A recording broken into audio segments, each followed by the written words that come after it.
Bonjour à tous et merci de nous retrouver pour votre émission À l'origine. J'ai l'immense plaisir aujourd'hui d'être en Israël, à la rencontre du Rav Hatoun, pour nous présenter la fête de Sukkot. Le mois de Tishri est le mois le plus chargé d'un point de vue spirituel dans la tradition juive. Il y a toute une construction qui se met en place. Rosh Hashanah, Kippour, Sukkot, Shemini Atzeret et la fête de Simchat Torah. Et aujourd'hui, nous allons concentrer notre réflexion autour de la fête de Sukkot. Tout d'abord, Rav Hatoun, est-ce que vous pouvez nous expliquer quelle est l'origine de la fête et comment est-ce que nos maîtres présentent les singularités de cette fête au sein de notre calendrier? Bon, merci de l'occasion. Je crois qu'il y a une précision qu'il faut d'abord, à titre d'introduction. En hébreu, une fête, ça se dit moed. Et le mot moed vient de la racine vaad. Vaad, ça veut dire un rendez-vous, une commission, par exemple, ça s'appelle vaad. C'est lorsque plusieurs personnes ont à se rencontrer au même moment, au même lieu. Et le moed, les fêtes du calendrier hébraïque ne sont pas simplement des souvenirs d'une histoire poussiéreuse hébraïque passée, bien que ça aussi, mais ce n'est pas d'abord cela. C'est une espèce de réactualisation, mais c'est surtout un temps privilégié de rendez-vous entre le Créateur et la créature. Alors, il y a des modalités de ce rendez-vous. Les trois fêtes dites de pèlerinage, Shalosh Regalim en hébreu, eh bien, ce sont des temps de rendez-vous particuliers où, au temps biblique et après, même à l'époque talmudique, la première époque talmudique, eh bien, le peuple d'Israël se retrouvait fête de pèlerinage, en pèlerinage à Jérusalem, et plus précisément au temple de Jérusalem, jusqu'à sa destruction. Et cela veut dire qu'il y a, et nous en parlerons dans la suite, une nécessité vitale pour le peuple d'Israël de se retrouver en tant que nation, de se retrouver dans ce face-à-face, ce vis-à-vis, parfois j'aime à dire le vie-à-vie, entre la source vitale qui est le Créateur et celui qui nous a donné la loi morale, et puis ce peuple qu'il a choisi pour réaliser pleinement la loi morale, le projet moral qui est le sien. Alors je rappelle les trois fêtes de pèlerinage que vous évoquez, la fête de Pessah, de Shavuot et de Sukkot.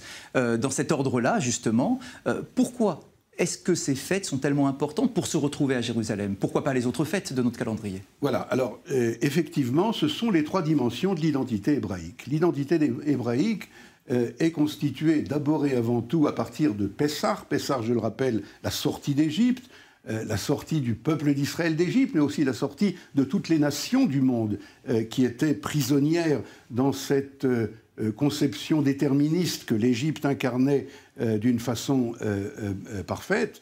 Et cette conception fataliste, déterministe, le temps circulaire, eh bien, le peuple d'Israël va être le premier peuple à être capable de briser ce cercle infernal et, grâce à Dieu, va être sorti de cette gangue pour réaliser, pour d'abord et avant tout se constituer en tant que nation capable de réaliser le projet du Créateur. Alors, le peuple d'Israël sorti d'Égypte, il ne faut pas se faire d'illusions. Il est, dans un premier temps, un peuple d'esclaves, c'est comme ça qu'il est appelé. Il est un peuple, pas seulement sur le plan physique d'esclaves, mais aussi sur le plan mental. Après des siècles d'esclavage, on n'a pas la possibilité d'être un homme libre, un homme capable de réaliser un projet moral ou spirituel. Et c'est la raison pour laquelle la première dimension de l'identité hébraïque, c'est l'identité nationale. C'est-à-dire que nous sommes d'abord et avant tout un peuple qui a une religion, mais pas avant tout une religion individuelle. Qu'en est-il de la parole divine? C'est-à-dire, est-ce qu'il y a des commandements qui sont déjà adressés au peuple, ou c'est tout simplement un Dieu qui vient sortir son peuple d'esclavage? Alors, c'est une question très, très judicieuse, parce que, effectivement, le plus étonnant, c'est que, au chapitre 12 de l'Exode, du livre de Shemot, eh bien, nous apprenons que le premier commandement qui va être donné à ce peuple, encore lorsqu'il se trouve en Égypte d'ailleurs, avant même à la veille de la sortie de cette maison d'esclavage, eh bien, c'est une mitzvah, un commandement qui est lié à la capacité que va avoir ce peuple de maîtrise du temps.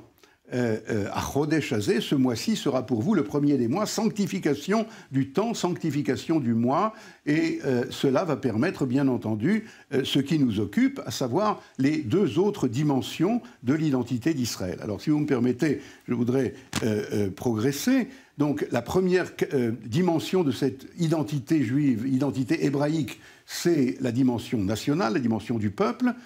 La deuxième dimension, c'est bien entendu la Torah. Peu de temps après être sorti d'Égypte, eh bien, le peuple d'Israël va recevoir la Torah. C'est d'une certaine façon sa carte d'identité, puisqu'on parlait d'identité hébraïque. La carte d'identité de notre nation, c'est la Torah. Et il y a donc un projet moral, c'est la Torah, que ce peuple, nation capable de le réaliser, va être choisi.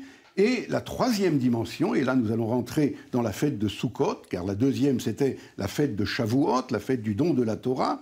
La troisième, eh bien, cette identité hébraïque va être marquée par la capacité de réaliser par ce peuple ce code moral dans un lieu privilégié, ce lieu privilégié qui, dans un premier temps, dans le désert, va s'appeler Sukkot. Le mot Sukkot, au sens propre du mot, veut dire les cabanes, les demeures provisoires d'ailleurs. Nous avons une grande discussion dans le Talmud. Est-ce que la Soukha doit être une demeure provisoire ou une demeure fixe? Et la halakha, la loi juive, définit que c'est une demeure provisoire. On doit sortir quelque part de la fixité, la fixité mentale, la fixité intérieure, la fixité de l'être. On doit sortir de soi-même pour être capable justement de s'ouvrir au divin, de s'ouvrir aux dimensions morales et spirituelles. Est-ce que l'on peut dire que la Soukha est le lieu de mise en application des lois qui ont été reçues lors de la fête de Shavuot? Voilà, alors justement, c'est un lieu privilégié. Lors de la fête de Sukkot, nous le savons, il y a un autre commandement très important, qui est le commandement des 4 espèces, de prendre les 4 espèces vives, le saule, le hétrog, le cédra, l'étrog, etc., et de les secouer dans les 6 directions de l'espace. Mais ça, c'est un commandement positif. Il y a aussi un autre commandement, qui est le commandement de vivre dans la soukha. Et c'est très curieux, parce que vivre, c'est pas faire quelque chose. Il s'agit de manger dans la soukha, il s'agit de dormir dans la soukha. Il y a une grande question, si vous me permettez. Le Talmud s'interroge, est-ce que, et la halakha, la loi juive, est-ce que les commandements divins, quels qu'ils soient, nécessitent une kavana, une intention de réalisation?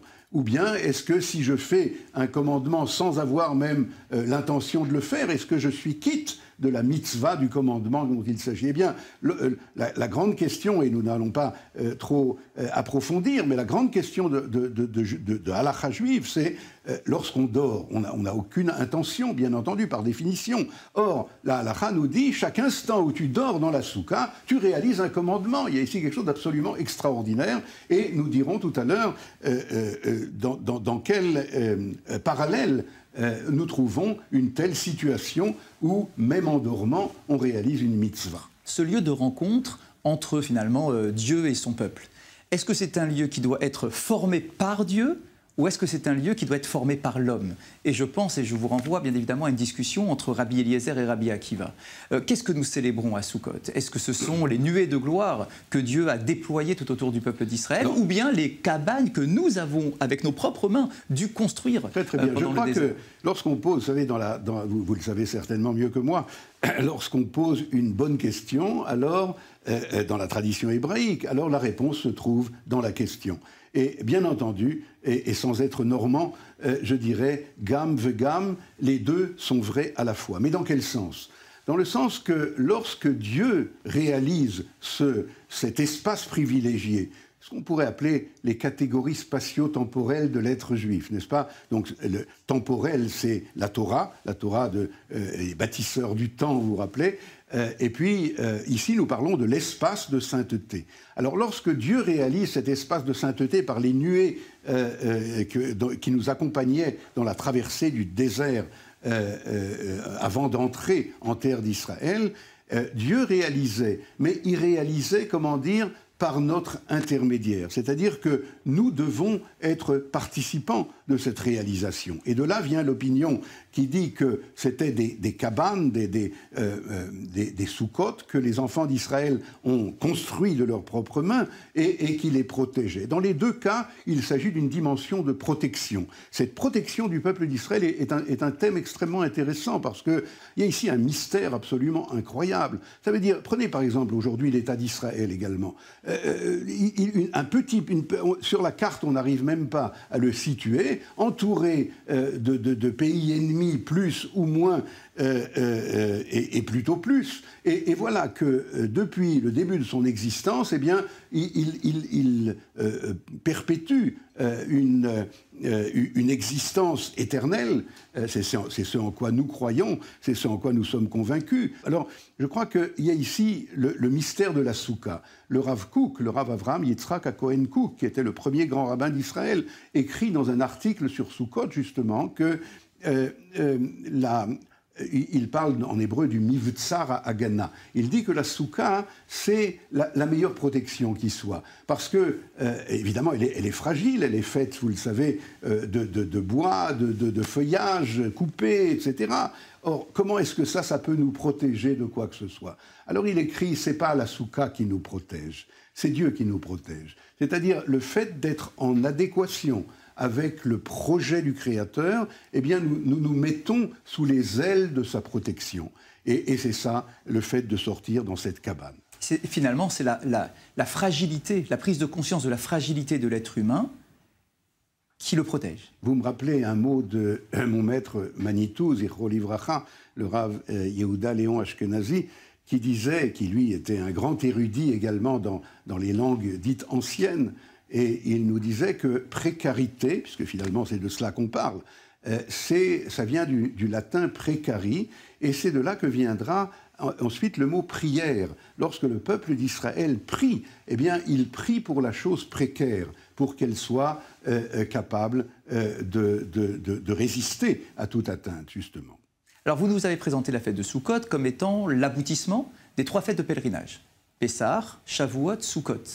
Mais d'un autre côté, ou même en parallèle, on a également la fête de Sukkot qui s'inscrit en tant que finalité des 3 fêtes du mois de Tishri, Rosh Hashanah, Kippour et Sukkot. Est-ce que nous devons également créer un lien avec cette construction des 3 fêtes du mois de Tishri? Exactement. Je vais essayer les choses sont profondes, je vais essayer en quelques mots de définir les termes. Rosh Hashanah, comme vous l'avez dit, Kippour et Sukkot. Eh bien, ce sont les journées redoutables, dites redoutables, Yamim Noraim. Eh bien, dans cette vision des choses, dans cette analyse, nous pourrons dire la chose suivante. Rosh Hashanah, c'est l'instant zéro de la création, sans rentrer trop dans les détails de cela. Et pour moi, l'instant zéro de la création, ça signifie lorsque il y a, peut-être analysons les termes, il y a la loi divine, et puis il y a la vie humaine. Et très souvent, nous en avons l'expérience, les hommes de la loi s'accordent pas trop avec les hommes de la vie, et les hommes qui font la vie s'accordent pas trop avec les hommes de la loi, n'est-ce pas? La loi, par définition, est dure. La loi est impersonnelle, alors que la vie, elle, est tout sauf cela. Elle est personnelle d'abord et avant tout. Comment est-ce que va se relier l'impersonnel de la loi, le divin de la loi, avec le personnel de la vie du peuple d'Israël ou de l'homme de façon générale? Eh bien, à Rosh Hashanah, l'instant zéro de la création, il y a fusion dans le projet divin entre la loi et la vie. Non seulement la loi n'est pas, comme dans certaines philosophies, contradictoire à la vie, mais la loi est l'épanouissement de la vie. La vie est faite pour réaliser la loi, parce que c'est cela, en fin de compte, son propre épanouissement. Or, Rosh Hashanah étant l'instant zéro de la création, quand la création existe sans encore exister, eh bien, il y a fusion des deux, de la loi et de la vie, non seulement sans contradiction, mais en pleine harmonie entre les deux. Et puis voilà. Est-ce que cela nous renvoie à cet enseignement talmudique qui nous affirme que Dieu a regardé la Torah pour créer le monde, c'est-à-dire que la vie est au service finalement de la loi? Exactement. Le monde a été créé sur la base de la Torah. Eh bien, quelques jours plus tard, 10 jours plus tard, enfin, à Yom Kippour, eh bien, Yom Kippour qui veut dire le jour d'expiation, le jour réservé au repentir avec un grand R, ou comme disait Manitou, au revenir. Il y a différentes dimensions, le retour, le revenir, le repentir.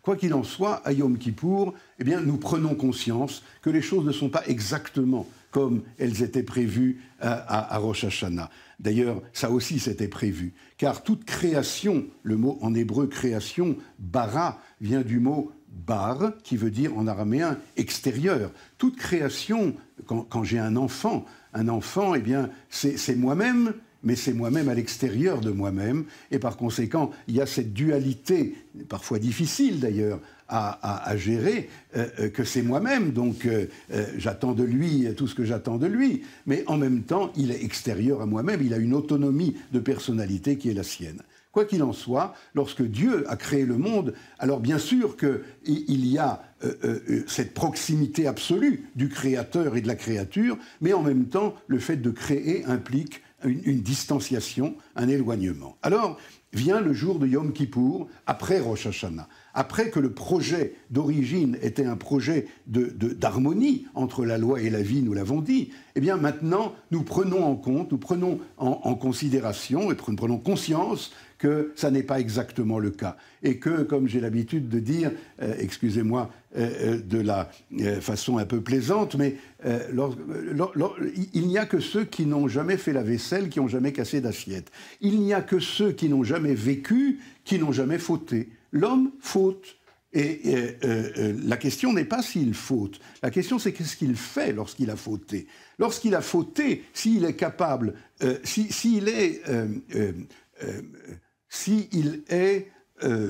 il peut plus vivre avant d'avoir entamé un processus de repentir, de teshuva, c'est-à-dire de revenir à une situation dans la mentalité hébraïque dans laquelle il redevient comme à l'origine, il redevient blanc comme la neige. Alors ça, c'est le jour de Yom Kippour. Et il est intéressant de remarquer, justement par rapport à Kippour, que les secondes tables de la loi ont été données au peuple d'Israël le jour de Kippour et que actuellement le peuple d'Israël vit sur cette deuxième chance. Absolument. Et non pas sur les premières. Absolument. Et les deuxièmes tables sont les mêmes sans être les mêmes que les premières. C'est-à-dire que, bien entendu, le projet divin est le même, mais c'est un projet divin à visage aimable, comment on va dire, à visage de rachamim, à visage qui permet, encore une fois, une réconciliation entre la loi et la vie. Alors, on résume notre parcours. Rosh Hashanah, fusion première, mais la vie n'existe pas encore vraiment. Yom Kippour, la vie existe et donc elle est capable de perversion par rapport à la loi, mais le repentir existe et par conséquent, tout est récupérable. Sukkot, qui est la fête du futur, car Rosh Hashanah est la fête du passé, de la création. Kippour, c'est la fête du présent, du repentir. Et Sukkot, c'est la fête du futur, des retrouvailles, de la fusion entre la loi et la vie, mais sur une base humaine et non plus seulement sur une base originelle, divine, uniquement. Et là, je voudrais, encore une phrase, là, je voudrais arriver peut-être à l'essentiel de ce que Sukkot, pour moi, représente. Sukkot, c'est le naturel de la vie, c'est le naturel de la sainteté. Comme je le disais tout à l'heure, c'est manger, c'est dormir dans la soukha, mais manger et dormir dans la soukha, c'est réaliser la véritable nature, l'authenticité de la nature d'Israël, qui est une nature sainte, qui est une nature capable de réaliser le projet du Créateur dans ce monde-ci, pas dans un monde supérieur, déconnecté du monde réel. Là où certains pourraient penser que la fête de Kippour est le summum idéal de la spiritualité, en réalité, nos maîtres nous disent qu'après Kippour, justement, il faut redescendre dans la nature et vivre et prendre cette spiritualité, mais l'injecter dans le monde de la nature, parce que c'est le but finalement de la création. Absolument. Et d'ailleurs, j'ajoute juste un point à ce que vous venez de dire, c'est que c'est justement parce que nous sommes capables de Kippour que nous réalisons Sukkot. C'est-à-dire, ça ressemble un petit peu, je vais vous dire, au sacrifice d'Isaac. Dans le sacrifice d'Isaac, eh bien, qui a eu lieu d'ailleurs dans le Zohar, il y a deux sources, il y a une espèce de contradiction. Est-ce qu'il a eu lieu à Rosh Hashanah ou à Yom Kippour? Et en fait, là encore, il a eu lieu d'une certaine façon dans les deux. Car dans le sacrifice d'Isaac, pour être très bref, il y a deux actes. Premier acte, Isaac, à 37 ans, dans la force de l'âge, monte sur l'autel enthousiaste parce qu'il représente la loi absolue. Et donc il dit, la loi étant en contradiction avec la vie, eh bien je te rends la vie pour pouvoir réaliser la loi. Et il le fait, nous dit le Midrash, dans un état d'esprit enthousiaste, dans un état d'esprit de véritable réalisation de soi. Et puis à ce moment-là intervient, comme vous le savez, cet ange de Rachamim, cet ange de miséricorde, cet ange bienveillant, avec un sourire d'ange, si vous voulez. Et il dit, mais c'est pas du tout ça que je t'ai demandé. Il dit à Abraham, mais il dit aussi à Isaac. C'est pas enfin, la Torah n'est pas une Torah de mort, c'est une Torah de vie. Alors, l'ange en question murmure à l'oreille de Isaac, tu sais, j'ai encore plus que cela à te demander. Au lieu que tu sois capable de donner ta vie au nom de la loi, je voudrais que tu vives dans la loi. Je voudrais qu'à chaque instant de ta vie, tu sois, comme on dit, Messirut Nefesh, tu sois capable de te donner entièrement, mais dans la vie et pas dans le contraire. Et c'est cela qui, véritablement, caractérise, je crois, la fête de Sukkot. Sukkot, c'est donc cette fête vers laquelle nous avançons à grands pas.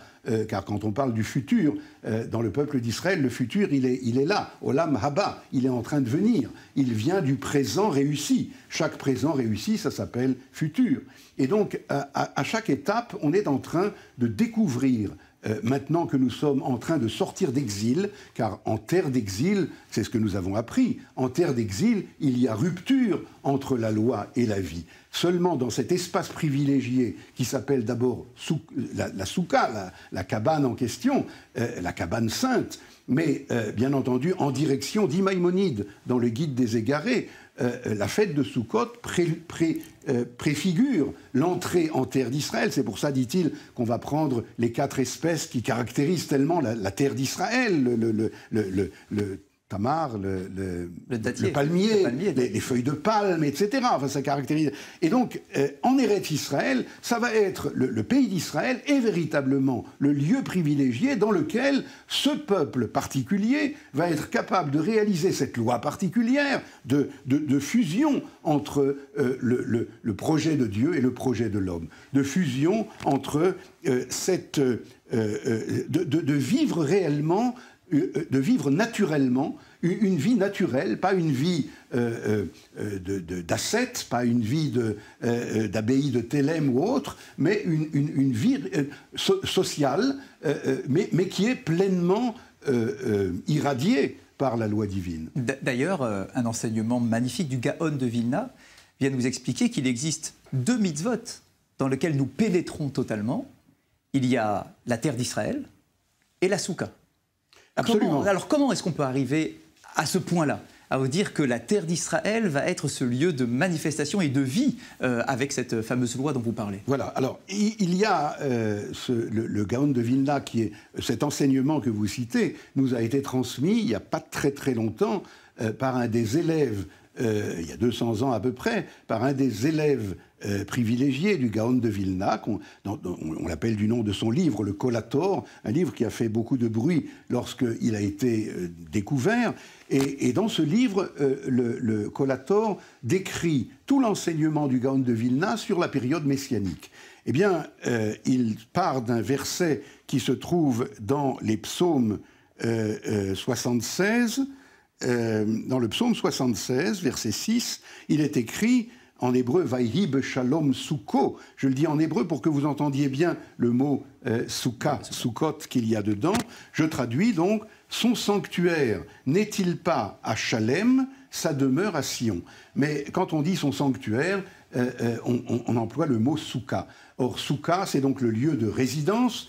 Peut-être, si vous me permettez, une parenthèse, mais que personne n'entend, parce que ce sont des choses ésotériques un petit peu. Le mot souka, samer vav kaf hey, eh bien, il y a dedans kaf vav, 26, et nous savons que 26 est la valeur numérique du tétragramme, du nom de Dieu, tel qu'il est écrit.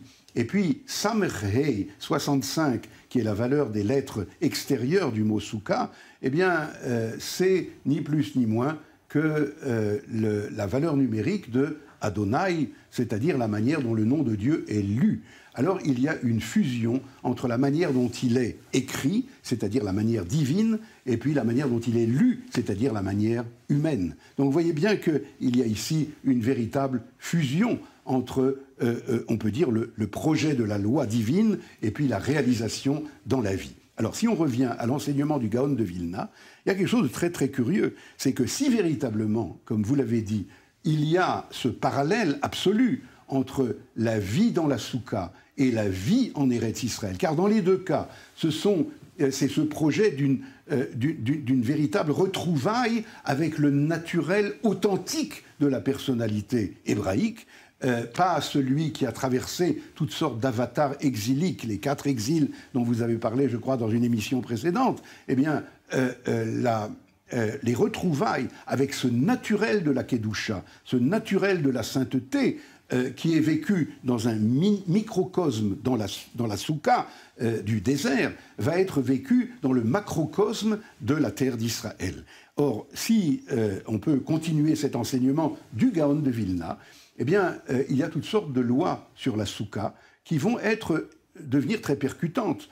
Par exemple, nous savons que Dofen Akuma, lorsqu'il y a, je ne rentre pas dans tous les détails halachiques, mais lorsqu'il y a une paroi, comme on dit, Dofen, un mur de la soukha qui est en diagonale, qui est penché, qui est pas droit. Alors, dans la plupart des cas, on va rendre cette soukha cachère, on va la rendre propre. Alors, si on fait le parallèle, eh bien, la société d'Israël, de l'État d'Israël, par exemple, même si elle est parfois un petit peu penchée et un petit peu de travers, est-ce que cela ne voudrait pas dire que malgré tout, ce projet est en train de se redresser dans sa plus grande harmonie. Et puis, il y a aussi un enseignement qui dit que lorsqu'on voit quelqu'un dormir en dehors de la soukha, alors il y a des opinions diverses, mais certaines opinions disent il faut lui murmurer à l'oreille que peut-être c'est pas très bien et que peut-être il ferait mieux d'aller dormir dans la soukha. Est-ce que nous aurions là aussi le droit de murmurer à l'oreille de nos frères qui se trouvent en dehors du pays d'Israël en leur disant il faut peut-être venir dormir ici plutôt que là-bas? Je ne sais pas. Mais ce que je sais, c'est que nous devons avancer vers cette compréhension d'une dimension naturelle. L'exil, je résume l'essentiel, et nous passerons à la suite si vous voulez, l'exil a entraîné dans l'identité juive, qui est en train de redevenir hébraïque maintenant, l'identité juive est une identité dans laquelle il y a rupture, il y a déconnexion entre le monde d'en haut et le monde d'en bas. Alors on va rentrer à la synagogue et là-bas, au moins, on va pouvoir vivre en accord avec le projet divin. Mais notre objectif, l'objectif de la nation d'Israël dont on parlait tout à l'heure, c'est de retrouver une dimension nationale du projet divin, c'est-à-dire une mamlechet kohanim vegoy kadosh, un peuple de prêtres et une nation sainte. Alors on pourrait se dire, justement, peut-être pour être sûr de votre idée, que lorsqu'une souka n'a pas les 4 murs, on pourrait dire, mais il faut les 4 murs pour être une souka. S'il n'y a pas 4 murs, ce n'est pas une souka. Est-ce que, malgré tout, le fait de dire que la souka reste cachère ne nous met pas dans une dimension où on prend conscience que tout est perfectible? Et que même si nous ne sommes pas déjà dans quelque chose de parfait, eh bien, malgré tout, la mitzvah est réalisée parce qu'elle est perfectible. C'est absolument magnifique, votre question. Vraiment, je suis presque ému de cette question parce que c'est exactement le centre de notre analyse. Je veux dire, la perfection n'est pas de ce monde. La perfection, c'est le monde de Dieu. Alors, lorsque on a l'impression, l'intention de bonne foi, en toute sincérité, en toute piété, on veut rencontrer la perfection morale, la perfection spirituelle, eh bien, comment dire, on a une attitude dite religieuse, c'est-à-dire une attitude dans laquelle on va à la rencontre de Dieu. Mais dans la dimension de Sukkot, dans la dimension du pays d'Israël, c'est lui qui vient à notre rencontre. C'est pas nous qui allons à la sienne. C'est-à-dire, il vient à notre rencontre et nous allons, à la suite de cela, pouvoir découvrir en nous-mêmes la dimension de sainteté qui est en nous. Et c'est ce que vous appelez, à juste titre, la dimension de perfectionnement, perfectible, c'est-à-dire une perfection dans le temps, pas une perfection qui est donnée, car elle n'existe pas, comme on le disait tout à l'heure. Quand on vit, eh bien, on faute. Et cette perfectibilité est une ouverture. L'homme qui est, j'ajoute, l'homme qui se croit parfait, eh bien, il a au moins cette imperfection-là. Dans cette rencontre de Sukkot, telle que vous l'avez présentée, il y a différentes dimensions. Durant la semaine de Sukkot, il y a ce qu'on appelle des ushpizin, des invités, des nobles invités, notamment les patriarches, et nous allons monter comme ça jusqu'à David Améler, le roi David. Chaque invité porte en lui une notion que nous développons pendant la fête de Sukkot.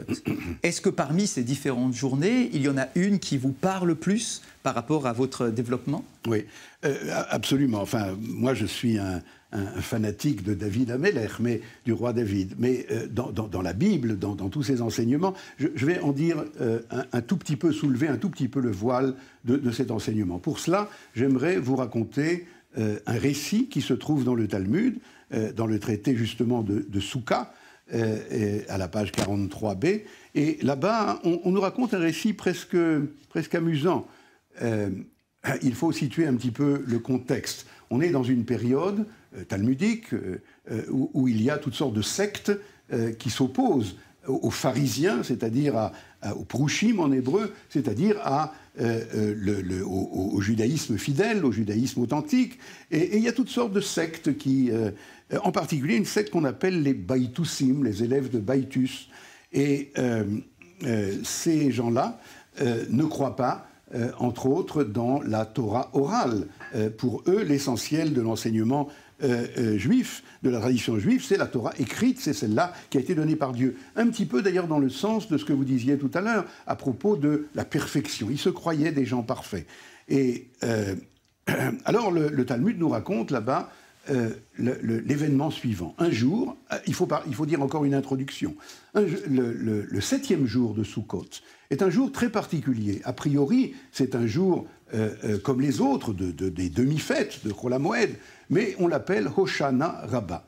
Eh bien, ce jour-là est appelé dans le Talmud Shvi'i Shel Arava, le 7e jour de la branche de Saul.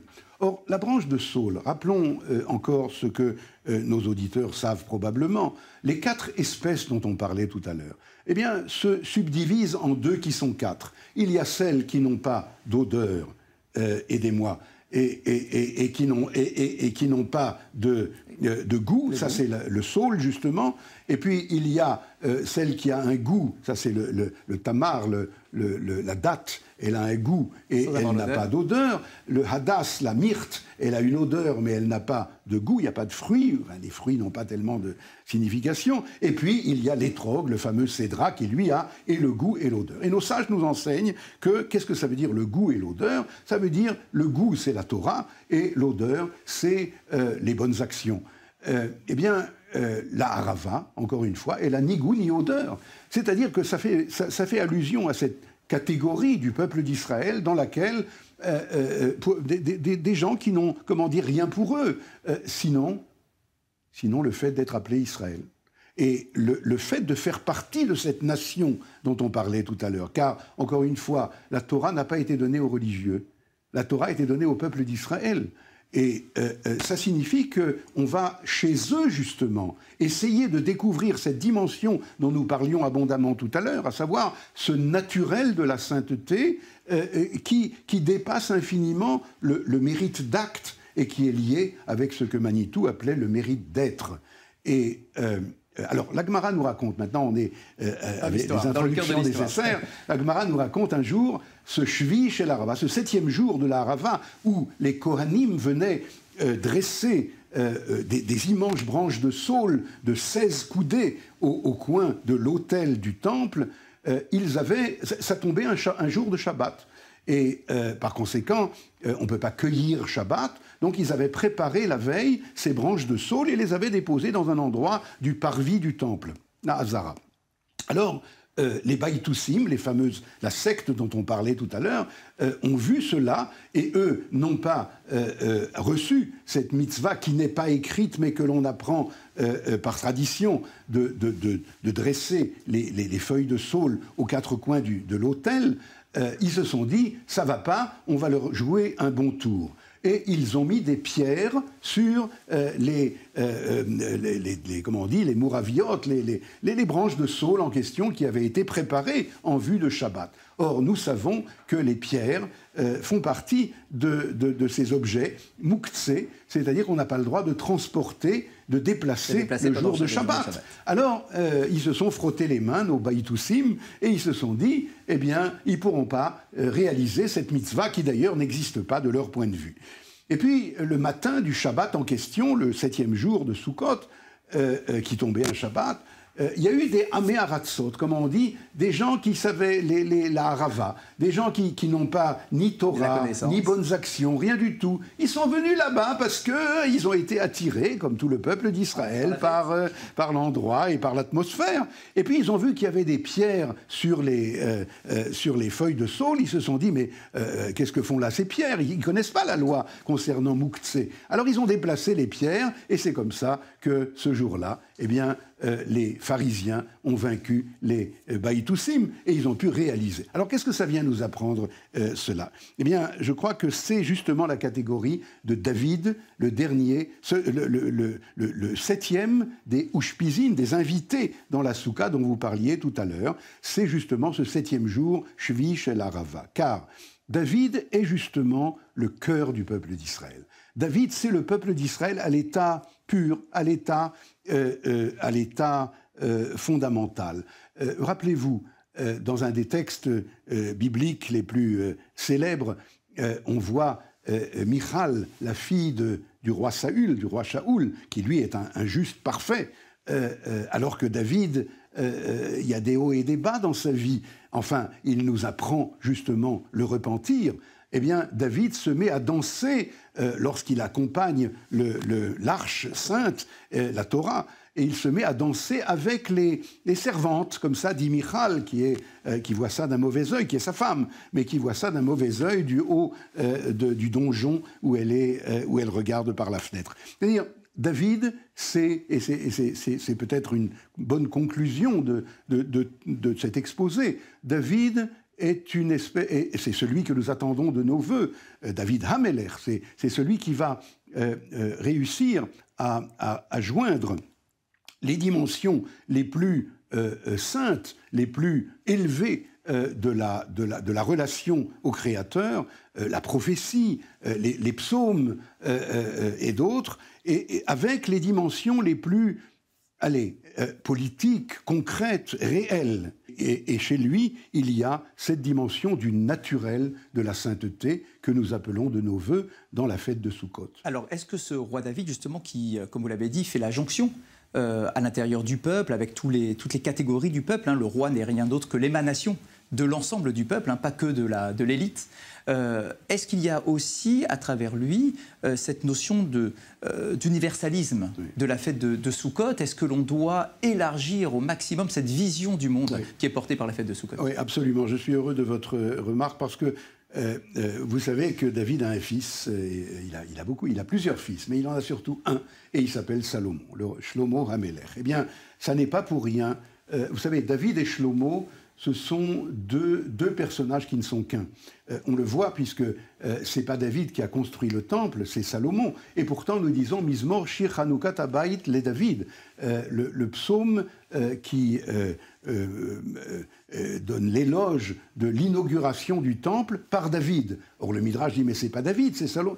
David et Salomon, ce sont deux catégories. Peut-être il faudra une fois analyser cela plus en détail, mais sont deux catégories d'un même personnage. Eh bien, nous le savons, le roi Salomon va épouser 1000 femmes, qui sont toutes des filles de rois d'ailleurs, et c'est certainement aussi un mariage d'amour, on ne peut pas mettre en doute cela. Mais enfin, c'était surtout un mariage, comment dire, un mariage messianique, un mariage qui a pour but de diffuser cette découverte, ce projet d'une sainteté naturelle, c'est-à-dire non pas une dislocation entre la loi et la vie, c'est de là que nous avions commencé, mais au contraire une réconciliation entre la loi et la vie, diffuser cela au niveau des nations. Il y a le rôle particulier, singulier du peuple d'Israël, qui est celui qui a été choisi par Dieu et qui a accepté la loi difficile, la loi divine dont nous avons parlé. Et puis, il y a ensuite ce mouvement vers les nations, du dedans de cette société d'Israël réussie, en train de réussir avec l'aide de Dieu. Eh bien, il y a du dedans de cette société une espèce d'ouverture vers les nations lorsque les 70 nations vont venir à Jérusalem pour recevoir chacune, finalement, la bénédiction divine par l'intermédiaire du peuple d'Israël. Dans la liturgie rabbinique, la liturgie des moments de prière, de Hamida notamment, pendant la fête de Sukkot, on qualifie la fête de Sukkot de Zeman Simchatenu, le temps de notre joie. Est-ce que la joie vécue du peuple d'Israël n'est pas intimement liée à cette proximité et au fait d'avoir un seul faisceau des nations du monde qui se tournent vers leur Créateur? Absolument. Sukkot, comment dire, c'est la fin de toutes les dislocations. C'est la fin de toutes les ruptures, c'est la fin de tous les antagonismes entre Israël et les nations, entre Israël et lui-même, entre le monde de Dieu et le monde de l'homme, entre finalement une religion antinaturelle, antinature, contre nature, de la personnalité, et puis une nation qui réalise en pleine nature, c'est-à-dire en mangeant, en dormant, en ayant une économie saine et sainte, une vie véritablement sociale qui soit pleinement le reflet du projet moral du Créateur. Et donc, Achag, dans le langage de nos Chachamim, dans la Mishnah. La fête par excellence, puisque c'est véritablement, comme nous le disions tout au début, les retrouvailles avec cet instant zéro de la création où il y a fusion entre la loi et la vie, mais maintenant, ça passe par le peuple d'Israël et par la capacité qu'il a de s'ouvrir aux nations pour diffuser cet enseignement. Je me permets une dernière question. Parce que j'y pense en discutant avec vous, à travers votre présentation de la fête de Sukkot, nos maîtres nous invitent toujours à chercher la première occurrence dans la Torah des expressions, notamment la fête de Sukkot. Alors on peut chercher Sukkot dans la Torah, où est-ce que l'on trouve Sukkot dans la Torah? Alors on en parle bien évidemment au moment de la sortie d'Égypte, mais avant, avec Yaakov. Est-ce qu'on peut rentrer le personnage de Yaakov dans toute cette présentation de la fête de Sukkot? Là encore, la réponse est dans la question. Abraham, Yitzhak, Yaakov. Et bien entendu que c'est le troisième, et c'est le troisième patriarche dans le sens harmonie, c'est-à-dire celui qui va nous permettre la perfectibilité dont vous parliez tout à l'heure, celui qui va nous permettre de réaliser cette perfection et de chesed et de din, et de générosité et de rigueur, à la fois, mais dans le temps historique de la réalisation messianique. Donc nous voyons bien cette fête tellement importante, au confluent de tant de valeurs, les 3 fêtes de pèlerinage, les 3 fêtes du mois de Tishri, les 3 patriarches de l'histoire du peuple d'Israël, avec cette présentation absolument originale et unique que vous venez de nous faire. Rav Atoun, merci beaucoup. Merci pour cette présentation de la fête de Sukkot. Mes chers amis, je vous souhaite de passer une très belle fête de Sukkot, de passer un bon dimanche, et je vous dis À bientôt.